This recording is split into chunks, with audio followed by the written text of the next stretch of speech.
Nagbabalik po ang ating programa Republika. Kausap rin po natin si Congressman Bong Belaro ng One ang Edukasyon, and of course we have Dr. Abilino de Chavez. So, paano hihimayin ito? Yung mga nabanggit niyo, ang kalidad ba ay nandito na sa ating bansa? O ito pa isang bagay na inaasam-asam natin na sana'y dumating na? Or sa punto de vista ng isang Pilipino, ito lang ang kalidad na kaya natin at sa ngayon, ito na muna. O kailangan habulin natin yung mga nasa ibayong dagat na ganong klaseng kalidad ng pagtuturo. You have two questions here, Eric. Yeah. One is whether we have the quality already. Yes. And my answer is that it is a work in progress. Okay. Of course, the law hopes for that. Yes. Now, as to how you would attain it, this is the other question.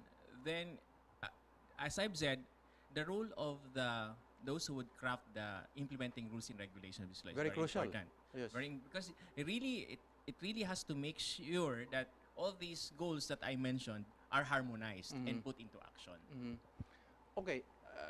Kayo ay nandyan. Ano sa palagay nyo? Meron na ba talaga tayong access to quality education ngayon? O kulang talaga tayo sa gamit? Kulang tayo sa mga profesor? Kulang tayo sa mga exchanges sa ibang bansa? Mga publications na mga new knowledge? Ano sa palagay niyo? Ganito lang sagot dyan. Ang quality access to education is a dynamic term na pwedeng pagdebatehan ng kahit sino, kahit non-edukador ka. Or maybe you're a full-blown educators like me. But the point is, when we speak of quality access to education, it means that everything is said to be well-rounded and supplied for in order for our graduates to become highly competitive and marketable in the future. Okay. Now, I simply say that we do have the quality already in our respective domains or Okay. in respective places, but it's only a matter of, making it, doable, attainable in order for us to really attune. Because sa buhay natin ngayon kasi ang pinag-uusapan na ng quality is going into the global standards, Yes. going into the international Yes, exactly. standards. Well, I must say that the Philippines is already belonging to that particular category. We only lacking several form of recognition. Okay. That recognition can possibly be strengthened through strengthening some of our potentials. Pagdating sa mga professor, I think we do better. Okay. Pagdating sa publications, we are lagging behind, but we are doing our best to cope up with that particular demands. Marami kasing dynamics at How about si maraming mga gamit? parameter. Yung mga kailangan ng mga estudyante? Well, depende yan sa kakayanan ng isang institusyon. Yes. But I must tell you, sir, na maraming institusyon sa ating bansa ang namang may sapat na kagamitan. Meron Okay. din naman siguro mangilan-ngilan na they are still in the process of developing in order for them to be called na they are really responding to the quality measurement or mechanisms. Given the limited funds, again, we're faced with the conflict of priority, prioritization. Do we spend on free education for students? Do we spend for the teachers so that they continue to learn in their craft, no? Or do we invest in infrastructure? All these three together is actually what quality is all about. But given the budgetary constraints, where do we really put our money? Better schools, better teachers, better school materials. I mean, in a very simplified way. Well, maganda ang katanungan mo, Sir Eric. Oo. Kahit ako mismo ay medyo nababluff ako kung paano ko isa-isahin o babalang kasi ng mga katanungan mo.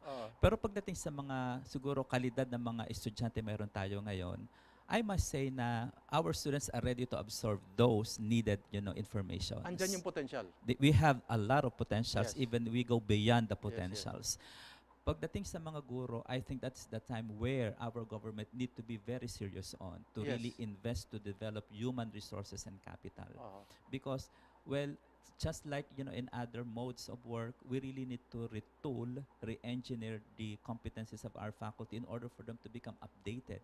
Okay. Because we cannot give what we don't have. Yun ang Uh-huh. principle Yeah, dyan sa precisely. teaching. Yes. So, isa talaga sa malaking bahagi ng ating ikauunlad ng edukasyon is talagang i-develop din natin ating mga guro. Pagdating naman sa mga kalidad, well, Philippines is very known to be, meron tayong principle na ingenuity. Okay, yes. So, Madiskarte. hindi naman natin kinakailangan ang mga dekalidad o sophisticadong kagamitan, pero hindi ko naman sinasabi na hindi natin ito kinakailangan bilhin o gamitin. Oo. Para din makaangat tayo o makalaban tayo sa international na standard or global Engineering, mga standards, ganun, no? Oo. kailangan din natin to. Oo, science, ganun. Pero pagdating sa lahat ng kalakaran ito, bumabalik pa rin siya sa terminolohiya na ano bang ginawa mo para sa mga guro mo na sa ganun makakope up sila sa tinatawag nating newly and demanded pedagogy na kailangan nila ngayon para maging progresibo lalo ang ating edukasyon. Congressman. I must add, Eric, that Oh. in this regard, Oh. education is like cooking. Okay. There are so many ingredients to make a quality education. Yes.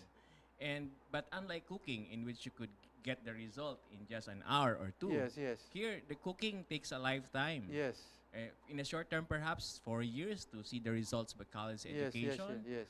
12 years to see the results of basic education, and so forth. So it's a lifetime experience. Now, we have to see education as a system from the beginning to the end. Yes. So we have to look into all these meticulously onto these aspects. What are the contributions? What are the feelings of each stage? For example, even on basic education, it's very important from the time that we get the learners to go to school. Yes. We have to empower the government agencies or Yes. the parents Yes. to motivate them to enroll their students in school, because if they would not, this would have an impact on the dropout rate. Yes. And you see, if a population is not educated, that has an impact on the labor requirements of a population as to their educated population. So all of these has to be empowered, all these segments of society. Okay. RA 10931, in very simple terms, is all about students, or is it about teachers and the school quality? Basically, as the law itself states, it's only about that aspect. Students. That aspect about the pre-college The students. education. So teachers will come in later, and the schooling will come later for a different budget, because I can almost foresee in the future again, there will be a request for increase in salaries against for teachers. I mean, it becomes the most next step, no? So, hindi pwedeng isakay sana yung kalidad ng teacher, kalidad ng gamit. Dito sa, it becomes an omnibus, kaya nga universal ang tawag eh, no? It's not just for students. It should be a universal access to tertiary education. So, dapat nandyan yung mga magagaling na teacher, nandyan yung mga gamit. Hindi yun ang natutukan ng ating Kongreso at ng ating Senado. The law is just limited to what Yes. the title states. It's about providing for free college, free tuition and other costs for SUCs, LUCs, and state-run TVIs. Because in one sense, this is an entitlement, and sana nilubos na lang natin. Kasi yun nga, it's like an omnibus bill. It's universal. So that means it should also touch on teachers and new edifices for educational institutions. Hindi, tama ba? Tama.